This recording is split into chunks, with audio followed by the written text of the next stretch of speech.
여러분 안녕하세요. 다시 만나서 반갑습니다. 길어야 5분 안에 짧고 굵게 핵심만 콕콕 전해드리도록 하겠습니다. 다윗이 골리앗을 쓰러뜨린 이후로 다윗이 유명해지자 사울은 나라를 빼앗기게 될까봐 다윗을 죽이려 했습니다. 사울을 피해 도망다니던 다윗은 오히려 사울을 죽일 수 있는 기회들이 있었지만 하나님의 주권을 신뢰했기 때문에 사울을 해치지 않았어요. 그러던 어느 날 다시 맞붙게 된 블레셋과의 전쟁에서 사울은 죽게 되었고 결국 다윗이 왕위에 오르게 되었는데요. 이번 영상에서는 왕위에 오른 다윗이 하나님을 위해 하려고 했던 행동을 보면서 우리가 하나님 앞에서 어떠한 마음을 가져야 할지에 대해 한번 살펴보도록 하겠습니다. 이스라엘의 두 번째 왕이 된 다윗은 하나님의 은혜로 주변 나라들과의 전쟁에서 모두 승리를 거두게 되었고 이제 어느 정도 평화와 안정의 시기가 찾아왔어요. 다윗이 왕이 되기 전에는 사울을 피해 오랫동안 여기저기 도망다니느라 힘들었고 왕이 되고 난 후에는 주변 나라들과의 전쟁 때문에 정신이 없었을 텐데 이제 드디어 그 시간들이 지나고 이제 좀 평안한 날들이 찾아온 것 같네요. 성경에서는 이 모든 것이 하나님께서 하신 일이라고 말하고 있습니다. 다윗의 말대로 전쟁은 하나님께 속한 것이니 하나님께서 하나님의 전쟁을 수행한 것이죠.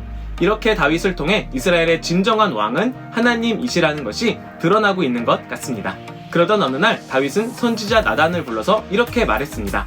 나는 최고급 궁궐에서 살고 있는데 하나님의 언약궤는 저 초라한 천막에 있다니 라고요. 언약궤는 하나님의 임재의 상징이죠. 다윗은 자기보다 초라한 곳에 살고 있는 하나님께 죄송한 마음이 들었던 것입니다. 그래서 다윗은 하나님을 위하는 마음으로 성전을 짓고 싶어 했어요. 그날 밤 하나님께서는 나단 선지자를 통해서 다윗을 향해 내가 나를 위하여 내가 살 집을 건축하겠느냐라고 말씀하셨습니다. 하나님께서는 출애굽 때부터 지금까지 어느 한 곳에 고정되어 있지 않고 장막과 성막을 통해 이스라엘 백성들과 늘 함께 다니셨거든요. 그러니 하나님의 집은 곧 하나님의 백성들이고 하나님의 백성들 안에 하나님께서 사시는 것이죠.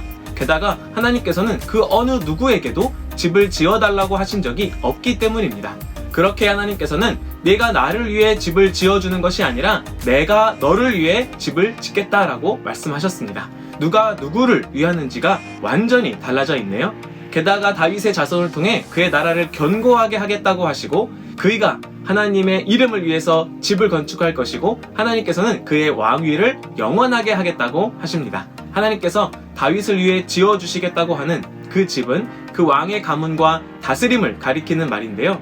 다윗은 건물로서의 집을 세워드리고 싶다고 했지만 하나님께서는 그 말을 받아서 다시 다윗에게 돌려주신 것이죠. 그리고 하나님과 그 다윗의 후손은 그 어떠한 것으로도 끊을 수 없는 아버지와 아들의 혈연 관계가 되고 그 후손이 만약에 죄를 범한다고 할지라도 징계는 할지언정 사울처럼 왕위는 빼앗지 않겠다고 하셨습니다. 그렇게 하나님께서는 다윗의 집과 나라가 영원할 것이라고 다윗에게 약속해 주셨어요.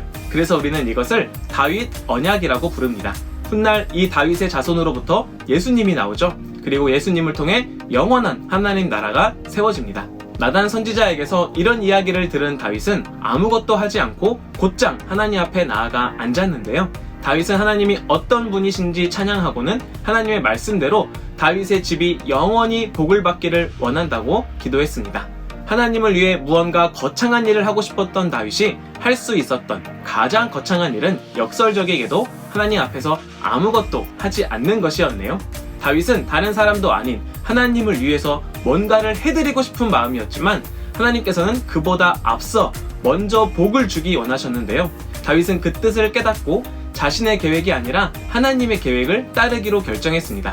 그렇게 다윗은 하나님을 위해 열심을 내려고 했던 왕의 자리에서 내려와서 진정한 왕이신 하나님의 뜻에 순종하기로 한 것이죠. 누가 누굴 위하는가? 라는 질문에 우리는 우리가 하나님을 위한다고 대답하고 싶을 거예요. 하지만 사실 우리가 그러기 훨씬 전에 먼저 하나님께서 우리를 위하셨죠.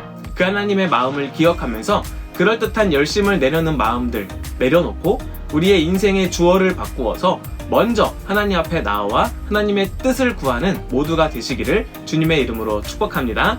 아멘.